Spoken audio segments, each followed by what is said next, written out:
नमस्कार. न्यूज डंकामध्ये मी महेश विचारे आपल्या सगळ्यांचं मनपूर्वक स्वागत करतो. मित्रांनो, राहुल गांधी यांनी विविध वर्तमानपत्रांमध्ये एक लेख लिहिला आणि त्या माध्यमातून महाराष्ट्रामध्ये जी विधानसभा निवडणूक झाली होती गेल्या वर्षी, ती निवडणूक कशा पद्धतीने फिक्स करण्यात आली होती, कशा पद्धतीने त्यातलं सगळं जे मतदान होतं किंवा एकूण निवडणूक प्रक्रिया होती, ही सगळी कशी मॅच फिक्सिंग होती, हा आरोप राहुल गांधींनी केला. आणि त्यांनी काही प्रश्न या संदर्भात उपस्थित केले आणि ते उपस्थित केल्यानंतर स्वाभाविकच त्याची देशभरात चर्चा सुरू झाली. कारण राहुल गांधी हे विरोधी पक्ष नेते आहेत, त्यामुळे त्यांनी काही म्हटलं की ते सगळ्यात प्रश्न जे आहेत ते अगदी अंतिम असतात आणि तेच सत्य असतं. त्यावरची उत्तरं जी आहेत ती कोणालाच अपेक्षित नसतात. जो कोणी उत्तर देतो त्या उत्तराला काही अर्थ नसतो. त्यामुळे राहुल गांधींचे प्रश्न म्हणजेच ते उत्तर असतं असं स्वाभाविक असल्यामुळे त्यावर निवडणूक आयोगाने उत्तर दिलं. पुढे देवेंद्र फडणवीस यांनी त्या संदर्भामध्ये विविध वर्तमानपत्रांमध्ये लेख लिहिले, म्हणजे याच सगळ्या राहुल गांधींच्या प्रश्नांना उत्तरं दिली. तर त्यामुळे अनेकांच्या पोटामध्ये त्या ठिकाणी मुरडा आलेला दिसून येतो, पोटदुखी सुरू झालेली दिसून येते. त्याचं कारण काय की फडणवीसांनी त्याचं उत्तर दिलं. मुळात निवडणूक आयोगाने त्याचं उत्तर आधीच दिलेलं आहे, पण नंतर फडणवीसांनी सुद्धा आपली जी काय बाजू आहे ती त्या ठिकाणी मांडली. स्वतःचं जे काय मत आहे, स्वतःचं जे निरीक्षण आहे ते आपल्या लेखाच्या माध्यमातून मांडल्यावर ते मात्र अनेकांना पसंत नाही. फडणवीसांनी हा लेख कसा काय लिहिला, फडणवीसांनी राहुल गांधींना उत्तर देण्याची काय आवश्यकता आहे, फडणवीस कोण आहेत, निवडणूक आयोगानेच उत्तर द्यावं, हे सगळे प्रश्न, ही सगळी विशेषतः पुरोगामी जी टोळी आहे किंवा राहुल गांधी यांना डोक्यावर घेऊन नाचणारे जे कोणी विचारवंत बुद्धिवंत आहेत त्यांनी ही सगळी ओरड सुरू केली की हे कसे काय फडणवीस लिहू शकतात, फडणवीस उत्तर देणारे कोण आहेत, त्यांनी का म्हणून उत्तर द्यावं. मुळात निवडणूक आयोगाने उत्तर दिलेलं आहे, पण फडणवीस हे महाराष्ट्राचे मुख्यमंत्री आहेत, त्यापेक्षाही ज्या राज्यावर आरोप करतायत राहुल गांधी की ज्या राज्यामध्ये सगळी निवडणूक प्रक्रियाच फिक्स झालेली आहे, म्हणजे जे कोणते सरकार निवडून आलेले आहे, जे पक्ष निवडून आलेले आहेत ते सगळं बोगस आहे, ते सगळं बोगस पद्धतीने त्यानं निवडून आणलेलं आहे. हाच राहुल गांधी यांच्या आरोपाचं सार आहे, निष्कर्ष आहे. मग त्याला उत्तर देणं हे स्वाभाविकपणे जो पक्ष सगळ्यात जास्त जागा जिंकून आलेला आहे, 130 पेक्षा अधिक जागा ज्यांनी जिंकलेल्या आहेत, त्या भाजपला वाटणारच की आपण आपली बाजू मांडली पाहिजे. आणि भाजपच कशाला, कोणताही सर्वसामान्य माणूस राहुल गांधींच्या या प्रश्नांची उत्तरं देऊ शकतो, त्यावर आपलं भाष्य करू शकतो. अभिव्यक्ती स्वातंत्र्य आहे प्रत्येकाला, त्याला निवडणूक आयोगानेच उत्तर दिलं पाहिजे असं काय नाही. आणि जर तुम्हाला असंच वाटतं की निवडणूक आयोगानेच राहुल गांधी यांच्या प्रश्नांना उत्तर दिली पाहिजे, तर राहुल गांधींनी ते पत्र जे आहे जे किंवा तो जो काही लेख लिहिला आहे, जे काही आरोप त्यांना करायचे ते त्यांनी निवडणूक आयोगाला पाठवावं ना. तुम्ही वर्तमानपत्रामधून किंवा खुल्या माध्यमामधून, खुल्या मंचावरून तुम्ही सगळ्यांना प्रश्न जगभराला विचारणार आणि तुम्हाला त्यावर लोक उत्तर द्यायला गेले की तुम्ही उत्तर नाही द्यायचं, अमुक ह्या माणसाने उत्तर द्यायचं. म्हणजे या तमुक माणसाला तुम्हाला उत्तर ज्याच्याकडून अपेक्षित आहे त्यालाच पाठवायचं ना पत्र, त्याला पत्र बंद लिफाफ्यामध्ये पाठवायचं आणि त्याच्याकडून उत्तराची अपेक्षा करायची. जेव्हा आपण खुल्या मंचावर पत्र लिहितो, वर्तमानपत्रामध्ये जेव्हा एखादा लेख लिहिला जातो, राहुल गांधींचा बहुतेक पहिलाच लेख आहे इतक्या वर्षातला, त्यामुळे त्यांना माहिती नसावं की वर्तमानपत्रामध्ये जेव्हा लेख लिहिले जातात तेव्हा त्यावर प्रतिक्रिया देणारे वाचक असतात. तुम्ही भलेही तो प्रश्न सरकारला विचारला असेल की अमुक एखाद्या व्यक्तीला विचारला असेल, कोणालाही विचारला असेल, त्याच्यावर बोलण्याचा अधिकार सगळ्या वाचकांना असतो. आणि किंबहुना वाचकच कशाला पाहिजे त्या वर्तमानपत्राचा, कोणीही असू शकतो, जो वर्तमानपत्र त्या दिवसापुरतं घेऊन त्याच्यावर आपलं भाष्य करू शकतो, त्या वर्तमानपत्राला आपलं पत्र पाठवू शकतो, त्याला आपलं मत पाठवू शकतो, ते छापतील अथवा न छापतील. त्यामुळे हा जो एक युक्तिवाद आहे हे इतका मूर्खपणाचा आहे आणि हा सगळा मूर्खपणा विचारवंत करतायत. कारण ते विचारवंत गेल्या या 10 वर्षामध्ये मूर्ख बनलेले आहेत, स्वतः ठरवून ते गेलेले आहेत, त्यांनी ठरवून घेतलेलं आहे की हे मूर्ख आहेत. तेव्हा राहुल गांधी यांनी पत्र लिहिल्यानंतर किंवा लेख लिहिल्यानंतर त्याला उत्तर कोणी देऊ शकतो? फडणवीसच कशाला, सर्वसामान्य माणूस उत्तर देऊ शकतो. आणि निवडणूक आयोगाने तर उत्तर दिलेलंच आहे. आता फडणवीसांनी जे उत्तर दिलं त्या माध्यमातून ते स्वाभाविक आहे, कारण त्यांनी ही निवडणूक लढवलेली आहे. विधानसभेची ही विधानसभेची निवडणूक लढवलेली आहे. आपल्या पक्षाला यश मिळवून दिलेलं आहे. एकनाथ शिंदे, अजित पवार यांच्या पक्षालाही यश मिळालेलं आहे. मग त्यांनी याबद्दल का बोलू नये? कारण त्यांच्या जिंकण्यावर, त्यांच्या विजयावरच प्रश्नचिन्ह उपस्थित केले.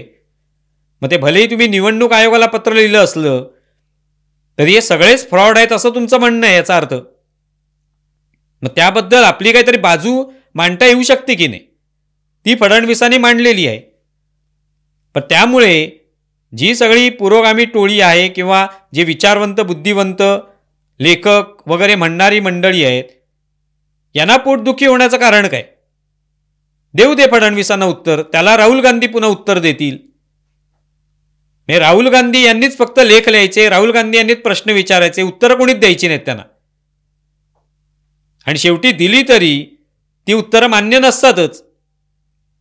आत्ता हे सगळं भारत पाक संघर्ष झाला, त्याच्यात अनेक प्रश्न राहुल गांधींना पडले, काँग्रेसला पडले. त्याची उत्तरं तर वेळोवेळी त्या सेनाधिकाऱ्यांनीच दिली, पण ती कोणाला मान्य नाहीत. आपला जो हेका आहे तो जर चालूच ठेवायचा असेल तर मग कशाला पाहिजे उत्तरं तरी तुम्हाला?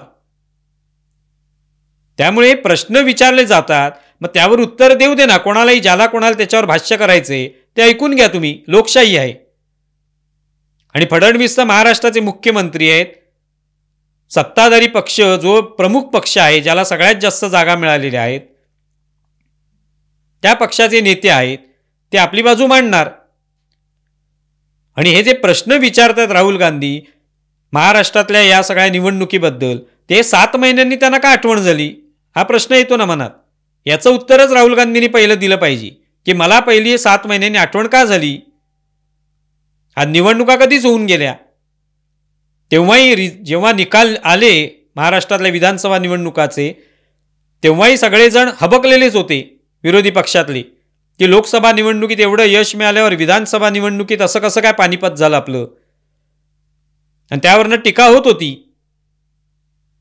मग आज एवढ्या दिवसांनी, एवढ्या महिन्यांनी का आठवण झाली की महाराष्ट्रातली सगळी निवडणूक फिक्स होती सांगायला? आणि त्याचं कारण होतं बिहारमध्ये निवडणूक आहे, त्याच्यात आपण हरणार आहोत असाच कदाचित समज राहुल गांधींचा झाला असेल, अशी खात्री त्यांना पटली असेल. आणि ती खात्री पटल्यामुळे आता मग त्या निवडणुकीवर खापर फोडायचं की बघा या निवडणुकीमध्ये सुद्धा आम्ही पराभूत झालो, कारण महाराष्ट्राच्या निवडणुकीमध्ये असा घोळ घातला तसाच तो आता बिहारच्या निवडणुकीत घातलेला आहे. याची पूर्वतयारी म्हणून हा लेख लिहिलेला आहे. असा जर संशय कोणाला येत असेल तर त्यात काय चूक आहे? आणि त्यावर मग फडणवीसांनी उत्तर दिलेलं आहे. कारण हे जे प्रश्न आहेत हे जेव्हा राहुल गांधी विचारतात तेव्हा त्यासाठी काही पुरावे तर द्यायला पाहिजेत की हा घ्या एक पुरावा की याच्यामुळे सिद्ध होतं की अमुक अमुक हा घोळ झालेला आहे, अमुक अमुक हा संशय मनामध्ये येतो. पुरावे कोणतेच नाहीत. आपल्या मनामध्ये काय आकडे येतात, आपल्याला जे दिसतं तोच प्रश्न आहे, तीच समस्या आहे. पण त्याचं जर कोणी नीट समजावून त्याचं उत्तर दिलं तर बाबा ते समजून घ्यावं आणि ते पटलेलं आहे हे दाखवावं, असं कधीच दिसत नाही. मग उत्तरं दिलीत त्याचा अर्थ काय? निवडणूक आयोगाने उत्तर दिली आहे ती तुम्हाला पटलेली आहेत का? तुम्ही तरी म्हणत असाल की निवडणूक आयोग खोटं बोलतोय, मग तुम्ही प्रश्न निवडणूक आयोगाला कशाला विचारताय? तुम्हाला निवडणूक आयोग जे उत्तर देईल ते पटणारच नाहीये, तर मग त्या निवडणूक आयोगाला प्रश्न विचारण्याला किंवा आणखी कोणाला प्रश्न विचारण्याला काहीच अर्थ राहत नाही. प्रश्न कोण विचारतो? ज्याला काहीतरी समजून घ्यायचे, ज्याच्या मनामध्ये कुतूहल आहे, जाणून घेण्याची इच्छा आहे, तेव्हा तो प्रश्न विचारतो. आणि त्याला जे काही उत्तर मिळतं त्याच्यातून त्याचं समाधान झालं तर त्याला तो सांगतो की मला हे समाधान झालेलं आहे किंवा नाही मला अजून त्यातली माहिती हवी आहे. पण निवडणूक आयोगाने सांगितल्यानंतरही तुमचं काहीच समाधान होत नसेल, आणि हे काही निवडणूक आयोग पहिल्यांदाच सांगतोय असं नाही. निवडणूक आयोगाने पत्रकार परिषदा घेतल्या, आपली बाजू मांडलेली आहे वारंवार, त्यातून हेच सगळं सांगितलेलं आहे. जे प्रश्न आज राहुल गांधींच्या मनात आलेत हे काही नवे प्रश्न नाही आहेत, पण ते ऐकून घेण्याची तयारीच नाहीये. आणि आता त्याच्या फडणवीसांनी आपलं जे काही उत्तर दिलंय ते मान्य नाहीये. त्यांनी कशाला लिहायचं इथपासून सुरुवात आहे. म्हणजे हीच लोकशाही आहे या सगळ्या विचारवंतांची, की आम्ही सांगू त्यानेच बोलायचं, आम्ही सांगू त्याने त्या पद्धतीनेच बोलायचं, अमुक हेच उत्तर आलं पाहिजे आम्हाला, आम्ही प्रश्न काही विचारू, आम्हाला जे हवीत तीच उत्तरं तुम्ही सांगायची. अशा पद्धतीची एक सक्ती त्यांची दिसून येते. आता हे जे 5 प्रश्न विचारले ते सगळी उत्तर दिली ना फडणवीसांनी. निवडणूक आयुक्त जे आहेत त्याच्यावरनं राहुल गांधींचा प्रश्न आहे. मतदारांची संख्या अचानक कशी वाढली याविषयीचा प्रश्न आहे. अखेरच्या तासाभरात मतदार कसे वाढले हा प्रश्न आहे. हे सगळे प्रश्न जे आहेत त्याची उत्तरं यापूर्वी दिलेली आहेत, आत्ताही पुन्हा दिलेली आहेत. पण ती मान्य आहेत का राहुल गांधींना? ती मान्य नसतील की त्याविषयी काही शंका असेल त्या उत्तराविषयी तर ती विचारा, पण ती विचारायचीच नाहीत. आणि मुळातच आता भारत पाकिस्तान संघर्षामधली सगळे प्रश्न आता संपलेले आहेत, सगळी उत्तरं देऊन झालेली आहेत. सगळ्या प्रतिनिधींनी खासदारांनी जाऊन परदेशामध्ये पाकिस्तानची यथेच्छ धुलाई केलेली आहे. त्यानंतर आता काय उरलं नाही बोलायला. मग आता नवीन विषय सुरू केलेला आहे की महाराष्ट्रामध्ये मॅच फिक्सिंग झालं. मग जिथे जिथे फडणवीसांनी जे विचारले की विविध असे मतदारसंघ आहेत जिथे सुद्धा मतदारांची संख्या वाढलेली आहे. मग माढ्यामध्ये मतदारांची संख्या वाढली, वणीमध्ये वाढली, त्या ठिकाणी शरद पवारांचा उमेदवार जिंकलेला आहे, उद्धव ठाकरेंचा उमेदवार जिंकलेला आहे. त्याचं काय करायचं? ते जे जिंकलेत ते कशामुळे जिंकलेत? मग EVMमुळे जिंकले की निवडणूक आयोगाच्या कृपेमुळे जिंकले? कशामुळे जिंकलेले आहेत? की निवडणूक आयोगाने काय घोळ घातला म्हणून ते जिंकलेले आहेत? या प्रश्नाची उत्तर दिली पाहिजेत. आणि पहिल्यांदाच मतदारांची संख्या वाढली असं अजिबात नाहीये. अनेक निवडणुका गेल्या इतिहासातल्या आपण पाहिल्या तर अनेक वेळेला हे मतदार वाढतच असतात. त्याला काहीच उत्तर देऊ शकत नाही आपण की अमुकच कसे काय मतदार वाढले, एवढेच मतदार कसे काय वाढले, ह्याला कोणतंच उत्तर नसतं. शेवटच्या तासाभरामध्ये 7.83% इतके मतदार कसे वाढले हा प्रश्न आहे. पण प्रत्येक तासाला 5.83 इतके मतदार वाढत होते. मग ते शेवटच्या तासात जर वाढले असतील तर त्यात काय चूक आहे? हरकत काय नेमकी तुमची? तुमचा काय आकडा निश्चित दिलेला होता का की बाबा ह्या आकड्याच्या पलीकडे वाढता कामा नयेत, असं काय आकडा दिलेला असतो का कोणी? मग नेमका आक्षेप काय? शेवटच्या तासाभरात वाढत असेल प्रत्येक वेळेला, तुम्ही सगळा अभ्यास करा. तेव्हा मनामध्ये जे काही संशय येतील ते आपले बोलत राहायचे, त्याच्यातून संभ्रम निर्माण करत राहायचा लोकांच्या मनामध्ये. याच्या पलीकडे यातून काहीच साध्य होत नाही. पण फडणवीसांनी जो लेख लिहिला त्याच्यामुळे अनेकांना मिरच्या झुमलेल्या आहेत, पोटदुखी सुरू झालेली आहे.